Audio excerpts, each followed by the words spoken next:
Her daughter found her in the bed, unresponsive, and she called the ambulance, and that's when she went in. We had a young woman who was dying from overwhelming sepsis.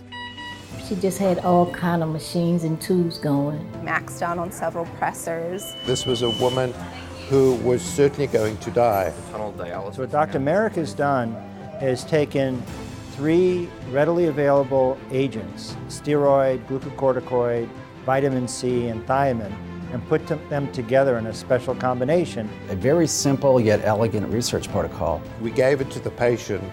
And it worked.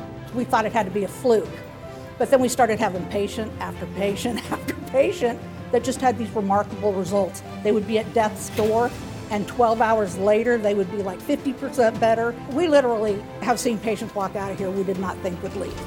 Sepsis is a devastating disease, and over 250,000 patients a year die in the United States, and it's estimated over 8 million worldwide. The incidence is increasing, so obviously it's an important disease. This combination of therapy appears to cure severe sepsis and septic shock.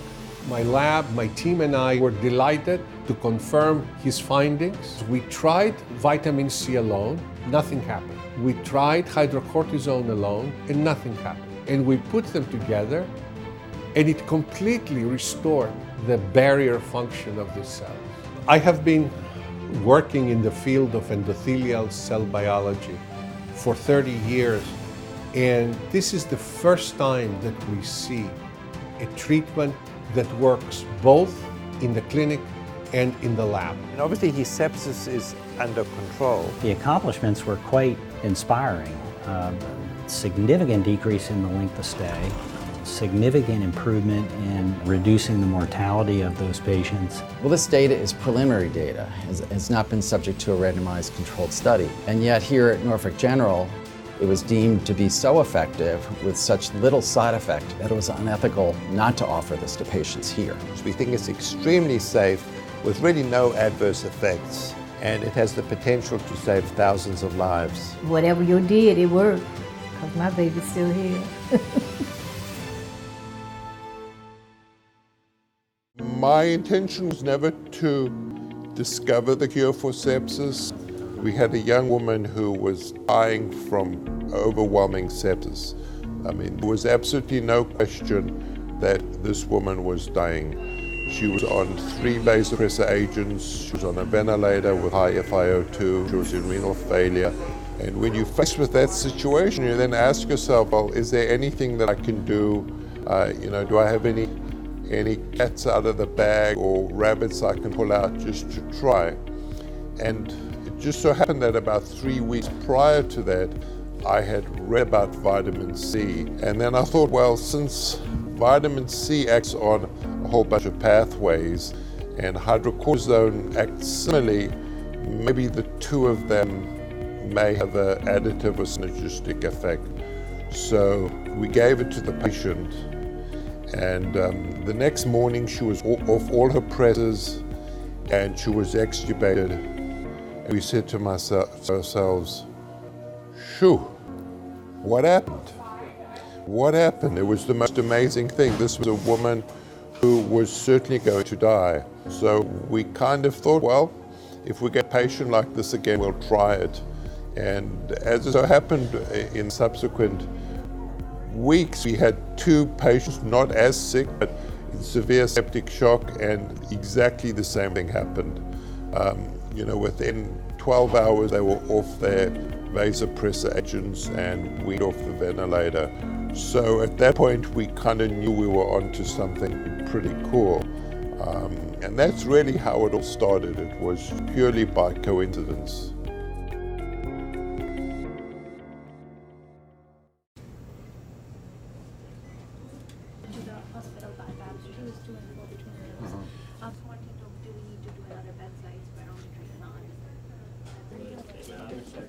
Since then, she had a tunnel dialysis catheter placed, which she's had with her previous myasthenia flares. Musk negative. So just go back. So even before he starts looking at the lung, he's the same size and volume as the LV, with the septum's pulling the apices.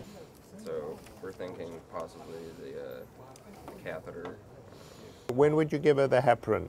We usually do heparin because of this kind of issue. So I think it Much better. Should just put on the echo so that they know what they're looking for.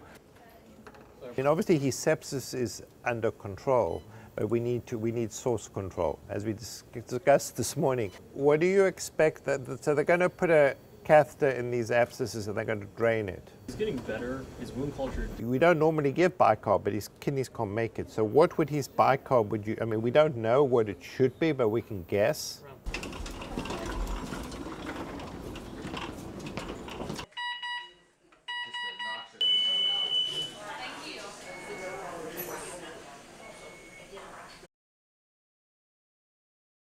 What's exciting about this is that the mortality for severe sepsis and septic shock is 40%.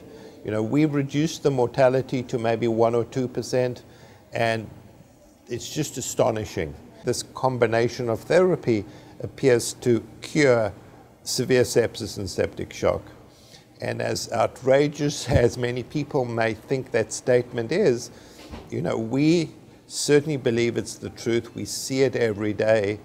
And I think it has the potential to completely revolutionize the way we treat sepsis and septic shock. We think it's extremely safe with really no adverse effects.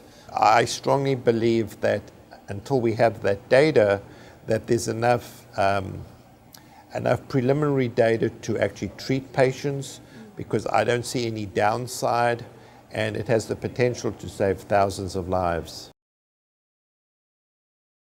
Sepsis is a devastating disease, and over 250,000 patients a year die in the United States, and it's estimated over 8 million worldwide. Well, very rarely do you see someone who is able to look back in terms of his knowledge many decades ago on the work of vitamin C through Linus Pauling and other researchers, and then have a sort of a brilliant, innovative idea and developed a very simple yet elegant research protocol to be able to apply that to clinical care.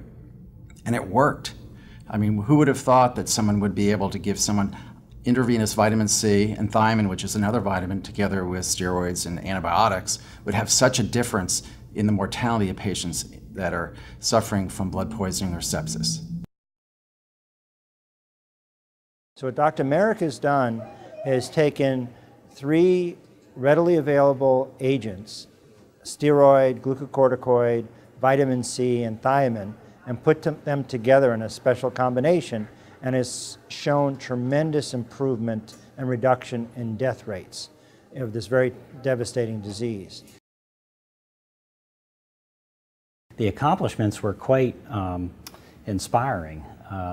Significant decrease in the length of stay, significant improvement in reducing the mortality of those patients, and with what some would say not highly expensive but very effective pharmaceutical and therapeutic protocols. I mean, we're talking about vitamin supplements here, okay, and not $2,000 a day pharmaceutical regimens.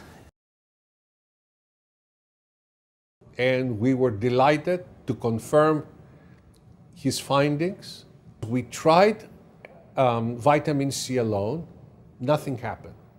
We tried hydrocortisone alone, and nothing happened. And we put them together, and it completely restored the barrier function of these cells. I have been working in the field of endothelial cell biology for 30 years, and this is the first time that we see a treatment that works both in the clinic and in the lab. We thought it had to be a fluke, but then we started having patient after patient after patient that just had these remarkable results. They would be at death's door, and 12 hours later, they would be like 50% better.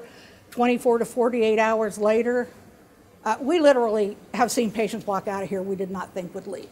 The health news, it seems too good to be true. A simple and inexpensive treatment for one of the most dreadful conditions around, sepsis, also known as blood poisoning. Sepsis kills about 250,000 Americans a year. Lori Johnson introduces us to the doctor who stumbled on what appears to be a cure and the patient whose life he saved. Valerie Hobbs spent a lifetime crocheting blankets for people in her church and feeding the homeless. But then she came down with sepsis, and when everyone thought it would take her life, she was brought back from the brink of death. I feel blessed. I don't say lucky. I tell people I'm not lucky because I didn't win a lottery, so I ain't lucky. I'm blessed because God could have took me. He got me here for a reason. They keep doing the stuff I do. Valerie was patient A, the first to receive an experimental treatment for sepsis that worked. Sepsis is the body's reaction to an infection. It usually occurs in people who are hospitalized. About 250,000 Americans die from sepsis every year, making it the most common cause of death among people who are hospitalized. Valerie was about to become one of them. Dr. Paul Marik, chief of pulmonary and critical care at Eastern Virginia Medical School, treated Valerie in the intensive care unit and knew her outlook was grim. When you see a patient dying, you can tell she was dying. He told her daughter to prepare for the worst. I just broke down and cried. Recently, Dr. Marik had been reading about the healing powers of vitamin C and just on a hunch gave it to Valerie intravenously along with hydrocortisone to reduce inflammation. You know, I went home not expecting that she would survive. The next morning when I came to work, she was off the blood pressure medication and she was off the ventilator 2 hours later and actually left the ICU 3 days later. So it was quite astonishing. Since then, Dr. Marik has treated over 150 septic patients the same way. Time after time, they survive. This is quite miraculous in that patients who are critically ill, who are at death's door, when we give them this very simple combination of medications, it turns around their septic process and within hours they significantly better. So in a way it is a miracle. News of the so-called vitamin C cure for sepsis is sweeping the medical community. The reaction? Mixed. Some people think this is the coolest thing in the world. Others think this is complete BS and that this could not possibly be true. Those skeptics are waiting on a large randomized study before they'll believe. But, you know, my argument is that it's so safe, you've got nothing to lose. It's also cheap. Good news not only for America, but more so for poor countries. Worldwide, sepsis claims 8 million lives every year. Lori Johnson, CBN News. Will you say and spell your first and last name and Yes. official title here? Okay, my name is Paul Marik, P-A-U-L, last name Marik, M-A-R-I-K, and I'm the Chief of Pulmonary and Critical Care Medicine at EVMS and Professor of Medicine. All right. Ready? Well, let's hear about this wonderful discovery that you made quite by accident, huh? Yeah, so our goal was not to find the cure for sepsis, like most things that happens by pure chance. So this was actually going back to January last year. We had a 53-year-old lady who was otherwise quite healthy, who came in with overwhelming sepsis. And I knew she was going to die. She was on multiple drugs to support her blood pressure. Her kidneys had failed, her lungs had failed. And I just knew she was going to die. And you know, when you're in a situation like that, you try to think out of the box, you know, what can I do to maybe help her? And a colleague of mine from MCV in Richmond had sent me a paper on vitamin C, which I read and thought was kind of interesting, but kind of tucked at the back of my head. So I thought, well, you know what, why don't I try this? I got out the paper, I looked at how he had dosed them, and then I thought, you know what, that vitamin C acts like a hydrocortisone, which is a steroid. Why don't I give the two together? So we gave it to her, not expecting anything would happen. And I went home expecting she would pass away. The next morning when I walked into the ICU, she was off all of the vasopressor agents. Her blood pressure was fine, her kidney function was returning, and we extubated her like 3 hours later.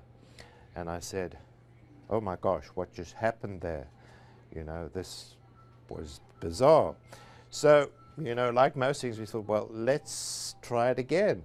So we had, you know, subsequently 2 patients that were sick, not as critically ill as she, and exactly the same thing happened, exactly. So we thought, wow, this is really cool, maybe we're onto something. So we started using it more routinely and reproducibly, case after case after case.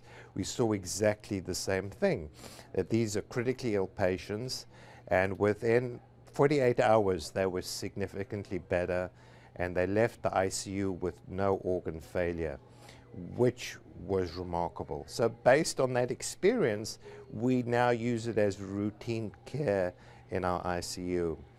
And you know, we've up to date treated about 150 patients, and we see the same thing over and over again. And you know, the nurses at the bedside see it. The CEO of the hospital sees it because he knows about length of stay and mortality. So, you know, it's not us, you know, trying to pull the wool over someone's eyes. It actually does work. But the coolest thing about this is we have a colleague at ODU, Dr. Travis, who's actually interested in pulmonary vascular biology. He's like a world expert. So he actually took our formula and tested independently in the lab and showed exactly what we've shown in the ICU. So he showed that if you give vitamin, so basically what they do is they take these cells and expose them to the toxins produced by bacteria. When you just give the toxin, the cells die. If you give hydrocortisone, the cells die. If you give vitamin C, the cells die. But once you give the combination, it protects the cells. So it's really the coolest thing, so that, you know, and this is objective data in the lab. So it's really cool that simultaneously we actually have shown that it works in patients, and we've kind of proved it mechanistically in the laboratory. I believe I read that there was a third element. Yeah, so we also added the thiamine. So it was kind of the first 2 or 3 patients we didn't add the thiamine. And then when I started reading about it, I thought there were a number of reasons. Firstly, thiamine is required for the metabolism of some of the metabolites of vitamin C. Secondly, there was a study showing that many patients with sepsis are thiamine deficient. And if you actually give them thiamine, it actually reduces mortality. And interestingly enough, there was a paper I read yesterday, which looked at septic shock patients and showed that those who got thiamine had a significantly reduced risk of developing renal failure. So, you know, so we think this is a very simple intervention. I mean, these are 3 commonly used drugs that are freely available, cheap, readily accessible, and then I think they act together to change the natural history of sepsis. It's quite remarkable. Now, obviously, we need further studies, which is, you know, what we would like to do. You know, we need to do more mechanistic studies to see exactly how it works, and we need studies at other institutions just to validate what we're doing is true. But since the word is out there, actually, you know, speaking to colleagues across the country, there are people actually doing this at other places and finding similar results. I got an email this morning from the Philippines actually saying they read my paper and they've started doing this. So, you know, hopefully the word will get out there. It's cheap, it's simple, it's easy to do, and you really have nothing to lose. It's exceedingly safe. So, you know, those people who maybe are skeptics, there's no side effects. I mean, so it's a remarkable intervention that at the doses we use, all 3 drugs are completely devoid of side effects. So, you know, even if you don't think it's going to work, you've got absolutely nothing to lose, because, you know, how many drugs do you give that actually have no side effects or complications? So we're kind of excited about it. You know, people want us to do a large randomized trial before they'll believe it. You know, we think the data is impressive as it is. There's a significant amount of basic science and mechanistic data to show it works. And sometimes you just have to see it works. I mean, it would be, you know, the same thing as doing a randomized controlled trial of parachutes and people jumping out of an aeroplane. You know, you don't need to do a randomized trial to prove that the parachutes work. You just have to see it. And we see it every day. And I think the more people that actually try it out will see the results. And it's really important because 1,000 people die in this country every single day from sepsis.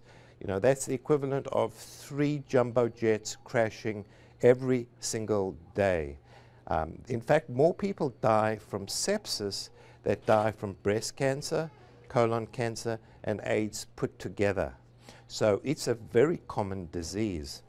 It's the commonest cause of death in hospitalized patients and costs our country about $20 billion a year.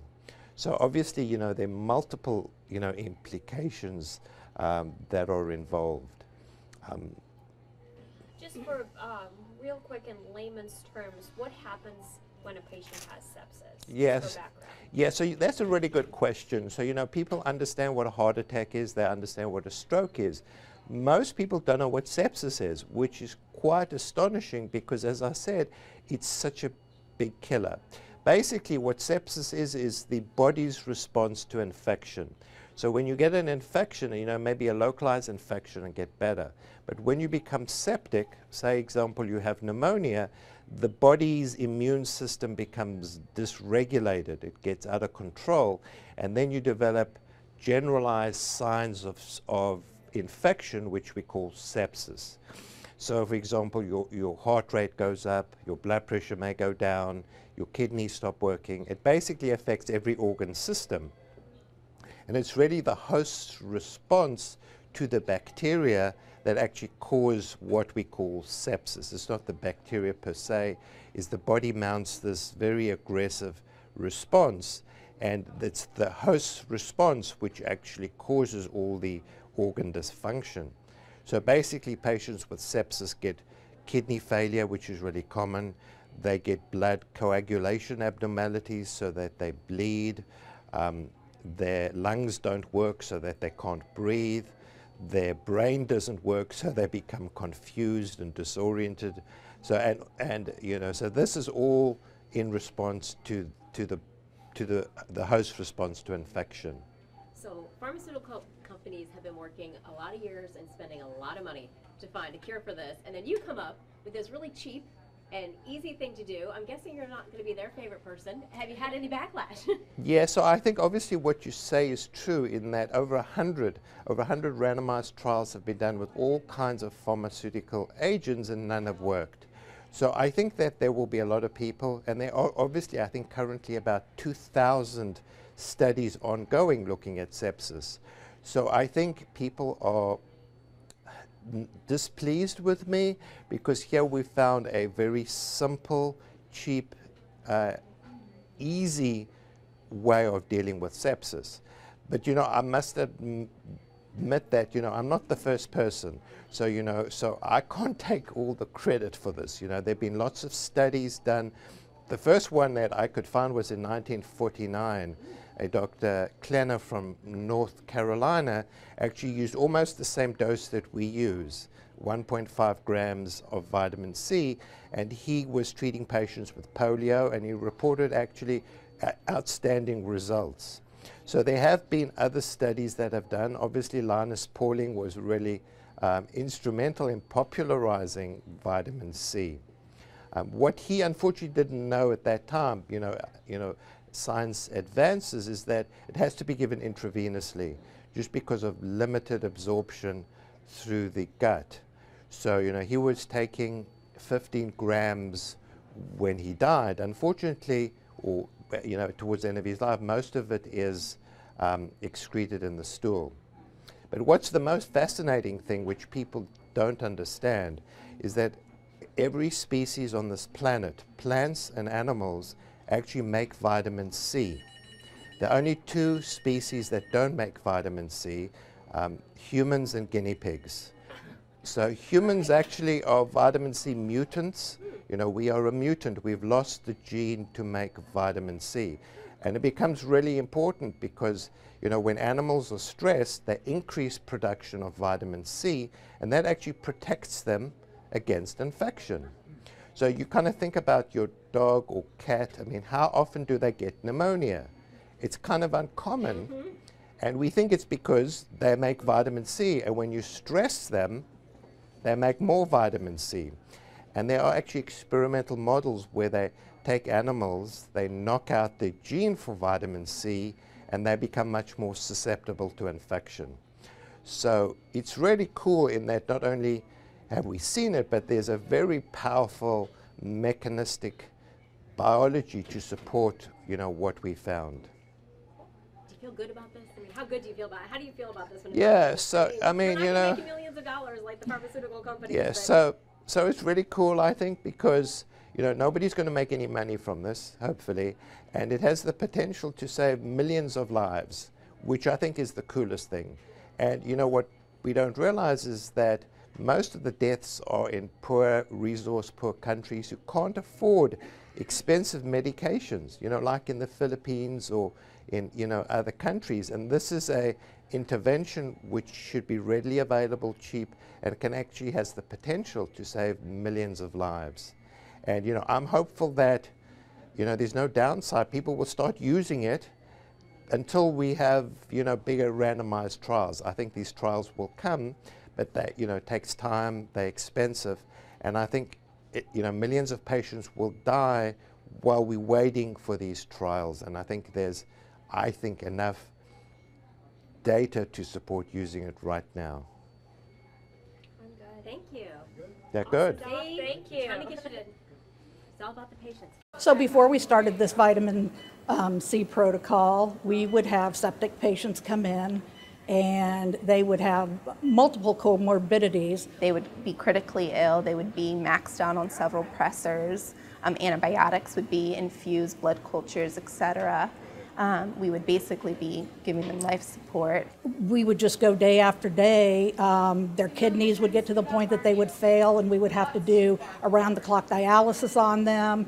And I mean, they just weren't getting any better in any length of time. We'd come in, their pressures would be really low, elevated heart rates, just on death's door. That was kind of our situation beforehand, and it was pretty difficult.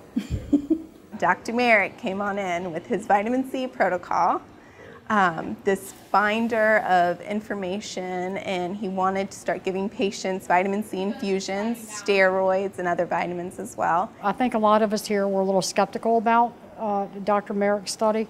We're kind of like everybody else. This had to be some sort of fallacy. It just seemed too simple. And remarkably, our patients were getting better. We administered it early on to some of our patients, and they started to turn around quickly, like within 12 hours. We thought it had to be a fluke. But then we started having patient after patient after patient that just had these remarkable results. They would be at death's door, and 12 hours later, they would be like 50% better. 24 to 48 hours later, we literally have seen patients walk out of here we did not think would leave. And now we're still working hard, and we're seeing better outcomes, and we're not coming into work the next day and our patient has passed away. It sounds unbelievable until you experience it, but once you do, sorry, I get goosebumps now just thinking about how these patients get so much better so quickly.